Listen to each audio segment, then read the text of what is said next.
Hey, good morning, folks. This is MLive Chief Meteorologist Mark Torregrossa. Welcome to the MLive Morning Weather Update.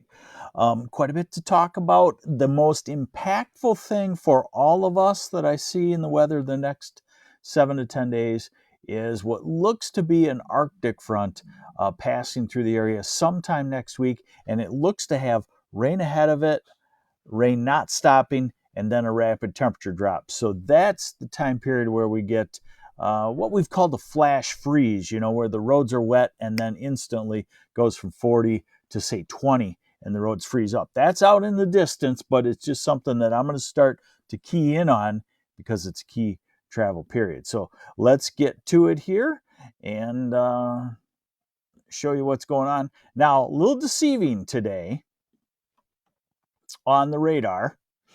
Okay. You're going to see a lot of precipitation on the radar. You say, it's not doing anything.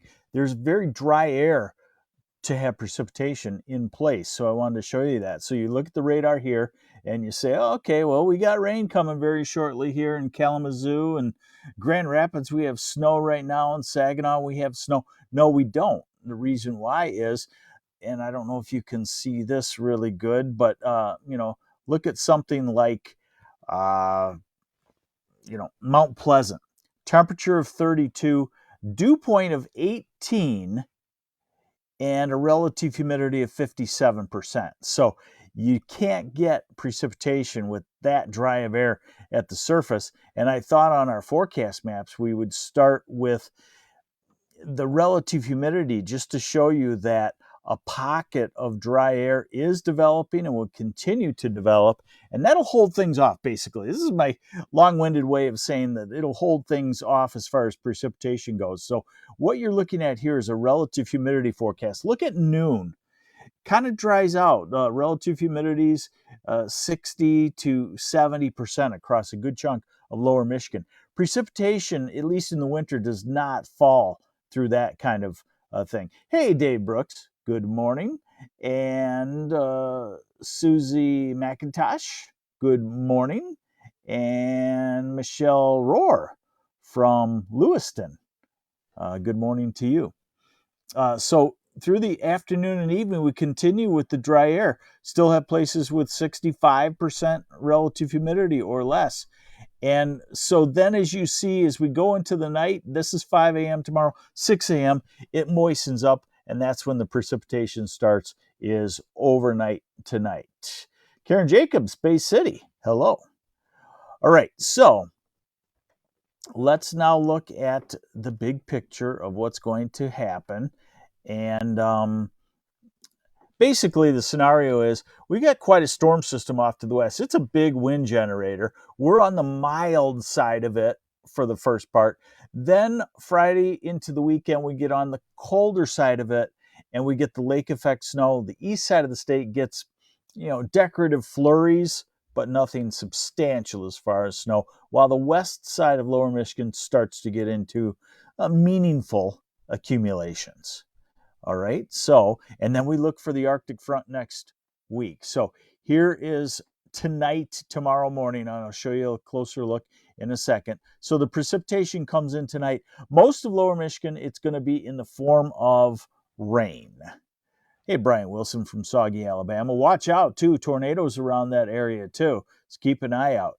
Now, we're into Thursday evening. The cold front off to the east, the colder air starting to ooze in, and it really comes in on Friday. The storm center still churning like a kid's top on the sidewalk. Remember those?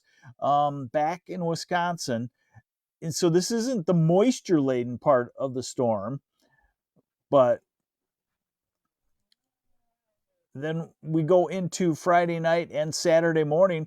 Lake effect picks up. I'll show that to you closer too. And this is Saturday, so we're going to have a pretty solid lake effect pattern on the western half of lower Michigan on Saturday night, and Sunday even. So another one of these 2 or 3 dayers, which, gets you to 6 inches or more in a lot of places on the west side of the state. Now, Monday, and that looks like it'd be a good day to travel, even though it'll be cold. And here's Tuesday, the next storm system approaching. All models showing this, and as we get out to 8, 9, 10 days, you got to remember, it does change. It does change. And all models look at the same initialization data for the most part. So they can both, the GFS, the US model, and the European, can both be in error. But right now, they both have an Arctic front coming through sometime on the 22nd. It could move up to the 21st. It could hold off to the 23rd, but they both show the same scenario. And I do want to show you that so you can get thinking, if you have to drive next week, this is what you could be faced with. So this is Wednesday, and it's okay. And then this is Thursday. This is Wednesday night. This is Thursday morning. We would be, if the timing were such, and I wouldn't say that this is a really good on timing, if the timing were such, we would be in the warm side of the storm early Thursday morning, and then the Arctic front would be almost through the state by 1 in the afternoon. That's how quickly it will move through. And what I see, what typically in my experience of 32 years is a problem, is when you have rain right up to the time of the temperature drop. If you get rain and then you dry out for a couple of hours, usually the wind will blow off the pavement, and then in comes the temperature plunge. You have some spotty areas of ice. But if you have rain right up to the cold front and you go from 40 to 25, 15 minutes, half hour, then you've got a mess. And you combine it with the time when a lot of people may be traveling. So we're going to keep an eye on it. Not go crazy, but we're going to keep an eye on it. And once that passes through, then cold air takes over. And 10 days out puts us at December 23rd, another storm system in the northern Rockies, and then we're into the cold air. So could we have a Christmas Day snow?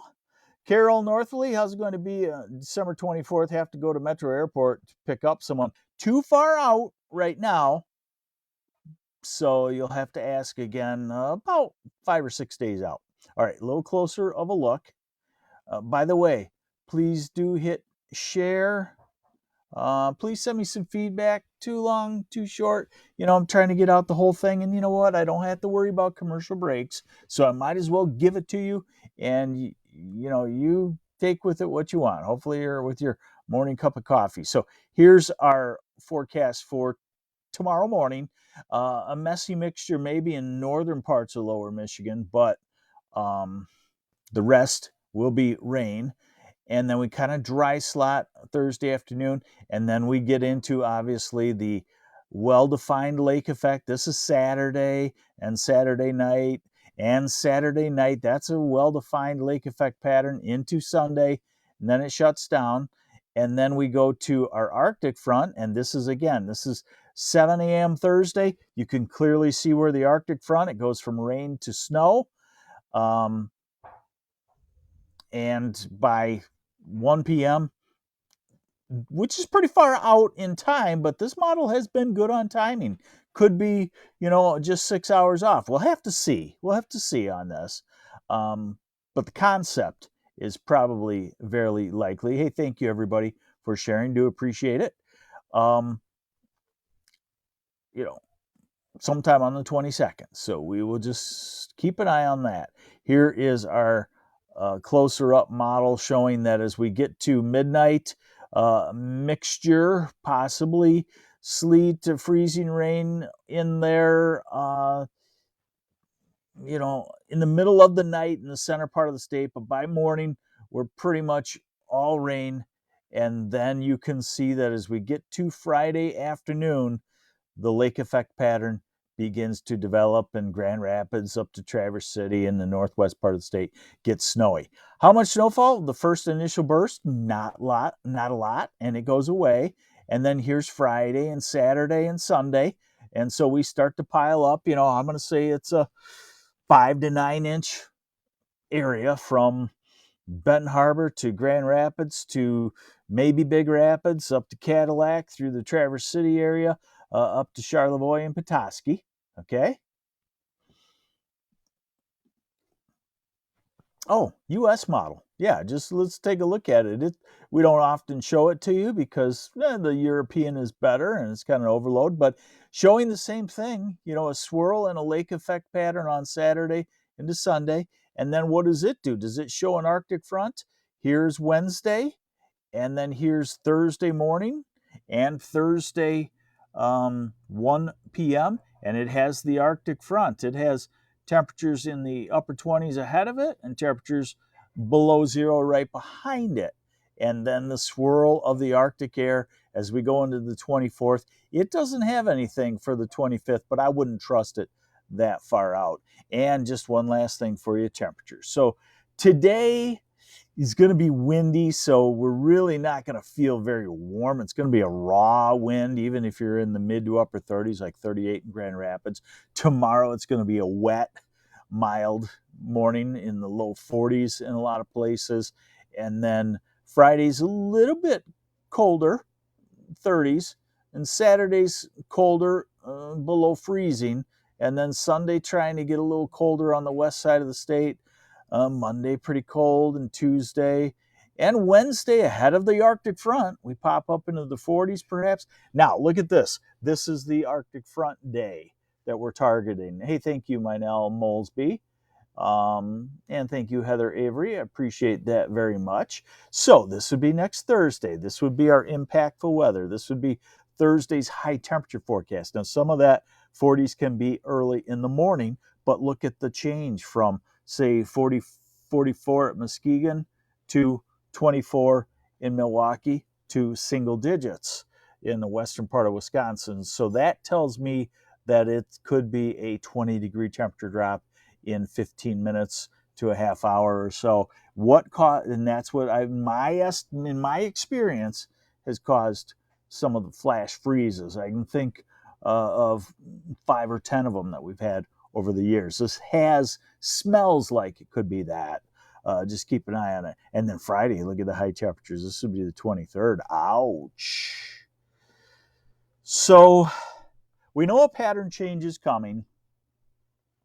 We don't honestly know if it's 21st, 22nd, 23rd, 24th, but we know we're going to turn a lot colder. That usually means snow here in Michigan. So we'll keep you updated on that. Safe travel today.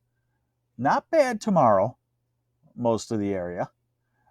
Then we turn wintry as we go into the weekend, but it's mostly lake effect. So it's, we often use as an easy dividing line US 131. Running north to south across the state. West of that is usually where it turns snowy. East of that, it's not meaningful snow for driving conditions. And hot chocolate days, I like the way you think, Diana Stacy. Yes, I like that. Hot chocolate days. Some of these TV stations are issuing weather alert days. Maybe we ought to go with issuing hot chocolate days. I like that idea.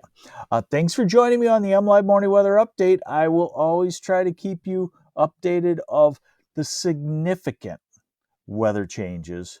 I know everybody's got their app or whatever that they use on their phone to get their weather. I don't like them because where's it coming from? Now, maybe it's from one of the TV stations and you know and trust their weather department. I like that. But if it's like the built-in Apple app, who knows what they use? But I will try to always keep you advised of the significant weather that we need to know across Michigan and the Great Lakes as we travel into the holidays. So please share. Thanks for joining me. I'm MLive Chief Meteorologist Mark Torregrossa, and this has been the MLive Morning Weather Update.